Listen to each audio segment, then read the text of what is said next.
सातबारा कोरा कोरा यात्रा हे आमचं 2 ऑक्टोबरचं आंदोलन अधिक मजबूत होण्यासाठी, त्याला अधिक ताकद निर्माण होण्यासाठी शांततेतूनच, गांधीगिरीतूनच हे आंदोलन आम्ही करतो आहे। 5 जुलैला माझा जन्मदिवस पण आहे आणि त्याच दिवशी डॉक्टर पंजाबराव देशमुख, देशातले पहिले कृषी मंत्री, त्यांच्या गावातून ही यात्रा पहिल्या शेतकरी आत्महत्याच्या गावापर्यंत जाणार आहे। आणि या यात्रेमध्ये आम्ही संवाद, संवेदना आणि एकंदरीत या सरकारला जाग आलं पाहिजे, त्यांनी हा कर्जमाफीच्या सह इतर मुद्दे विसरू नये, यासाठी हे पदयात्रेचं आंदोलन आम्ही करतो आहे।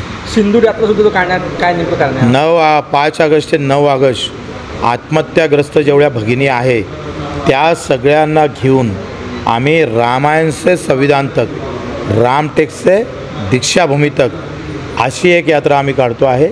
तिथं सरकारला 9 ऑगस्टला रक्षाबंधन आहे आणि तो क्रांतीचा दिवस आहे, एक नवीन क्रांतीचं पाऊल।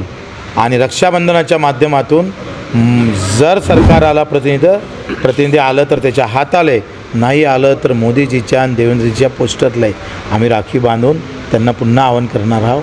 3.5 लाख शेतकऱ्याचे कुकू पुसले तुम्ही, आता एकही कुकू पुसणार नाही असे या लाडक्या बहिणीला तुम्ही शब्द द्यावं। त्या दिवशी पुन्हा आपण सांगावं, हो मी एकाही शेतकऱ्याची आत्महत्या होऊ देणार नाही। आज 6 महिन्यात देवेंद्रजी तुमच्या मुख्यमंत्री झाल्यापासून 6 महिन्यात 1000 लोकांनी आत्महत्या केला।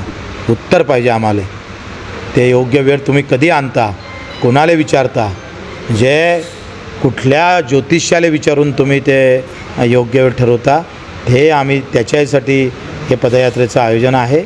आणि लोकसहभाग आणि लोकांचा संवाद असं एकंदरीत वाढण्यासाठी हे आंदोलन जातीपाती धर्माच्या पलीकडे कष्टकरी समाजाचं आंदोलन अधिक मजबूत व्हायसाठी हे पदयात्रा काढतो। मला न्यायदेवतावर विश्वास आहे आणि प्रकरण स्पष्ट आणि तेवढं सत्य पण आहे।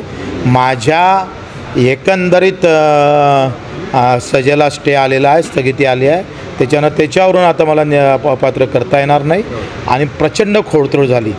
पण 13/5 म्हणजे 13 मेचं पत्र अजूनही मला अपात्रतेचं भेटलं नाही। अजूनही अध्यक्ष म्हणूनच विभागीय निबंधक मला पत्र पाठवतं आहे, म्हणजे केवढी अनियमितता आहे, केवढी खोडतोड आहे। मला वाटते आंदोलन संपल्याबरोबर लगेच फोन केले असन, सांगितलं असन का बच्चू कडूला पत्र काढा, पण त्या विभागीय निबंधकांना 13/5चं पत्र आणि ते मला वाटते 1 महिन्यानंतर काढलं। म्हणजे राजकीय दबाव किती असतं, कसा सूट घेतल्या जातं हे भाजपकडून शिकलं पाहिजे। अनेक ठिकाणी मतदारांचा टक्का आहे वाढला अशी तक्रार राहुल गांधींनी आज केली आहे, काय सांगा?